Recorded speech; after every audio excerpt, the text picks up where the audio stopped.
Assalamu alaikum and welcome back to another video. My name is Arslan Arif and I'm the founder and director of StudyZone Consultants, and StudyZone is expert at providing information regarding study visa, visit visa and career counseling.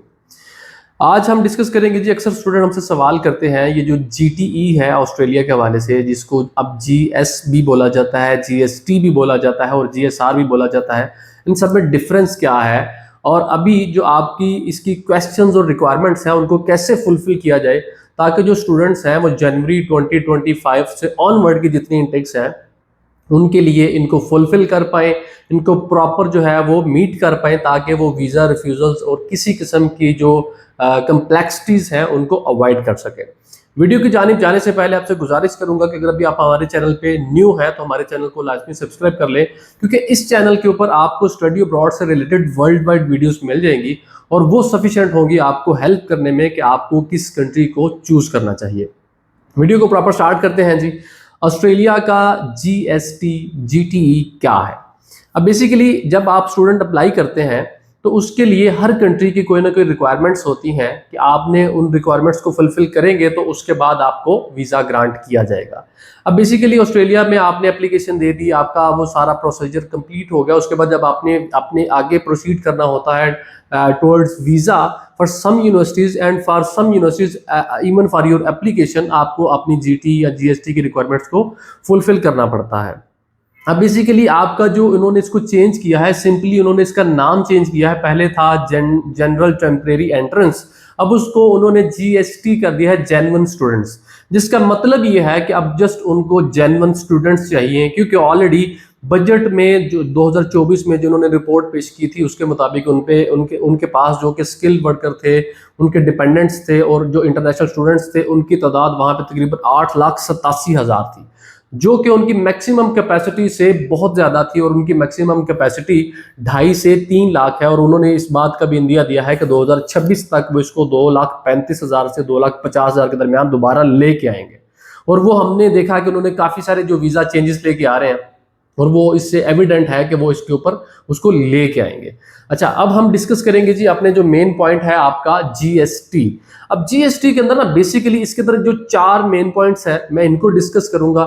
आपने कोशिश करनी है कि इन्हीं चारों points को अगर आप कर लेते हैं तो गारंटीड है कि आपका वीज़ा रिफ्यूज नहीं होगा, वीज़ा डिले भी नहीं होगा और बाकी भी प्रॉब्लम्स आपको फेस नहीं करनी पड़ेंगी। सबसे जो मोस्ट इंपॉर्टेंट थिंग है that is your academic profile. आप अगर अपना इंटरमीडिएट कंप्लीट किया है तो इंटरमीडिएट में आपकी जो परसेंटेज है वो कितनी होनी चाहिए? जो मिनिमम है वो दैट इज 60%। लेकिन चूंकि जितना कंपेटिटिव एनवायरनमेंट हो चुका है उसके लिए मैं आपको रिकमेंड करूंगा कि अगर आपका रिजल्ट आ चुका है तो अलहदा बात है, अगर आप स्टिल अपनी इंटरमीडिएट क्या फर्स्ट ईयर में है और सेकंड ईयर देंगे और आप फ्यूचर प्लान कर रहे हैं, आपने बाहर जाना है और ऑस्ट्रेलिया को ही टारगेट कर रहे हैं, तो भाई फिर आप कोशिश करें जान मार के 2000 आपका जो 12वीं का रिजल्ट है उसको इतना अच्छा कर लें कि आपके लिए चीज़ें आसान हो जाए। कोशिश करें 75% की जो एवरेज है उसको टारगेट करें ताकि आप सेफ जोन में चले जाएं। ये है जी आपकी परसेंटेज। इसके अलावा अगर आपने आपके साथ चूंकि आपका जो लैंग्वेज टेस्ट है वो भी मैंडेटरी है, वो आपने करना होता है।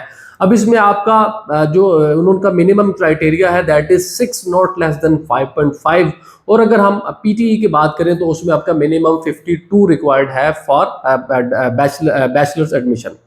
अब ये दो चीज़ें हैं आज ही आपके एकेडमिक में आपके बैचलर्स के एडमिशन के लिए। और अगर आप अपने मास्टर डिग्री करना चाह रहे हैं, आपने बैचलर्स पाकिस्तान से किया है, कोशिश करें आपने अपना इंटर कंप्लीट करने के बाद अगर आपने आगे फर्दर प्रोसीड करना है और पाकिस्तान से ही अपना बैचलर्स करना चाह रहे हैं तो जो सेक्शन 1 के इंस्टीट्यूट्स हैं आप उनको ही चूज़ करें। सेक्शन 1 के जो इंस्टीट्यूट्स हैं उनके ऊपर ऑलरेडी मैं एक वीडियो बना चुका हूँ, नोसर्स की लिस्ट के अकॉर्डिंग होती है। जैसे जैसे वो लिस्ट अपडेट होती है हम अपनी वीडियोस को भी अपडेट करते चले जाते हैं। अगर आप उसके मुतालिक फिर भी जानना चाहते हैं तो आप हमारी टीम के साथ रब्ता कर सकते हैं ताकि आपको नोसर्स की जो सेक्शन 1 की यूनिवर्सिटीज़ हैं वो आपको बताई जा सके। अच्छा, अब आपका जो मास्टर है इसके लिए भी मिनिमम 65% की रिक्वायरमेंट है। इससे कोशिश करें जितनी अच्छी होगी तो आपको बेनिफिट करेगी, आप सेफ जोन में रहेंगे। इसके अलावा अगर आपकी परसेंट इसकी बात की जाए, इंग्लिश प्रोफिशिएंसी की बात की जाए तो उसके लिए 6.5 नॉट लेस देन 6 जो है that is mandatory for admission in master degree. अच्छा, ये है जी रेगुलर एडमिशन की जो आपकी प्रोसीजर है, ये डिग्रीज हैं उनके लिए। लेकिन अगर आप नर्सिंग की डिग्री में जाना चाहते हैं, मेडिकल से रिलेटेड किसी चीज़ में जाना चाहते हैं, तो उनका जो क्राइटेरिया है that is bit tougher than all those regular degrees. उसके लिए आपको 7 ईच रिक्वायर्ड होता है। तो अगर आप वो प्लान कर रहे हैं तो उसके लिए कोशिश करें कि आप जो आपकी डिग्री है या जो आपके जो बैंड्स हैं उनको इतना अच्छा कर लें ताकि आपको आसानी हो सके। ये है जी आपका एकेडमिक पार्ट। इसमें आप अगर इस चीज़ के ऊपर फोकस कर लेते हैं तो आपने एक कामयाबी हासिल कर ली, बाकी पीछे हैं जी 3, उनको भी हम डिस्कस कर लेते हैं। अब इससे जो अगली चीज़ है वो आ जाती है जी आपकी गैप। ठीक है, गैप जो है उसको आपने प्रॉपर जस्टिफाई करना है। ऑस्ट्रेलिया की काफ़ी सारी यूनिवर्सिटीज़ जो है वो गैप नहीं लेती, और अगर लेती भी हैं तो बहुत मिनिमम गैप लेंगी, और आपने उस गैप को भी प्रॉपर जस्टिफाई करना है।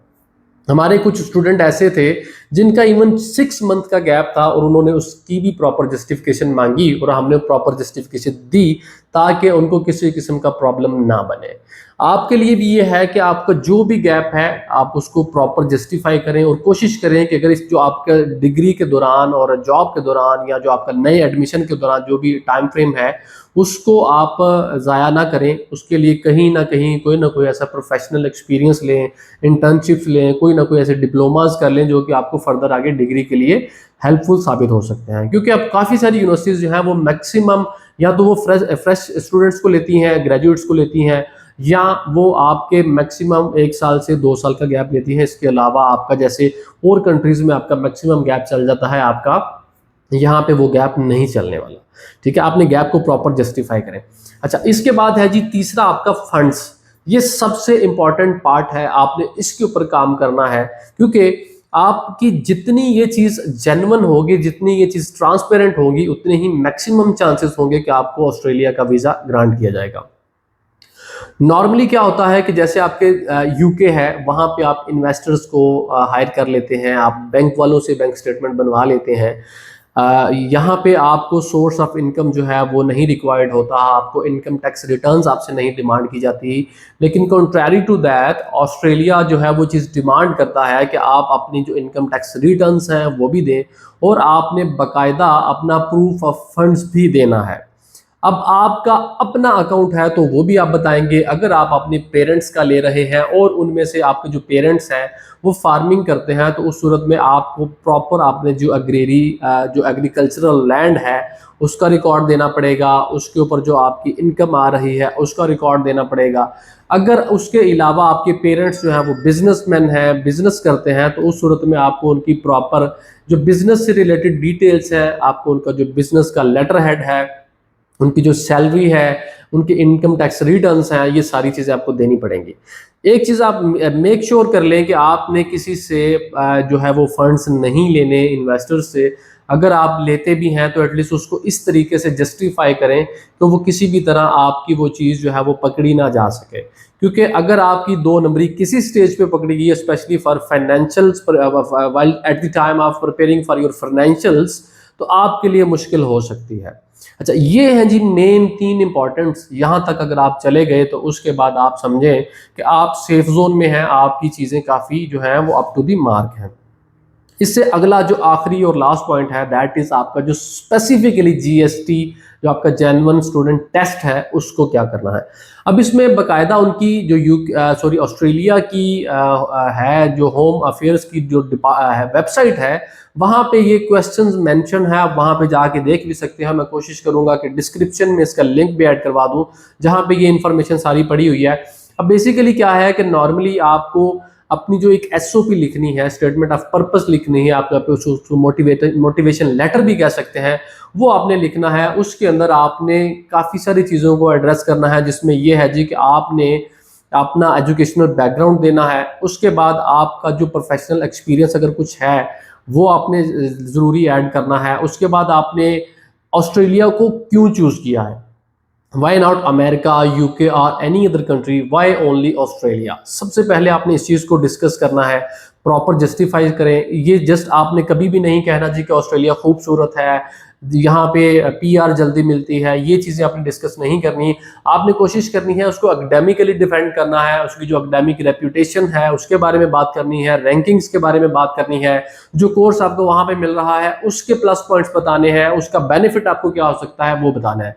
उसके बाद आपने फिर जो कोर्स चूज किया है प्रॉपर, उसके बारे में आपने नेक्स्ट जो पैराग्राफ है आप SOP का उसके बारे में बताना है, उसको प्रॉपर जस्टिफाई करें, उसके मॉड्यूल्स के बारे में बताएं, उसका जो आपका प्रोफेशनल लाइफ के साथ जो लिंकेज है उसको जरूर डेवलप करें।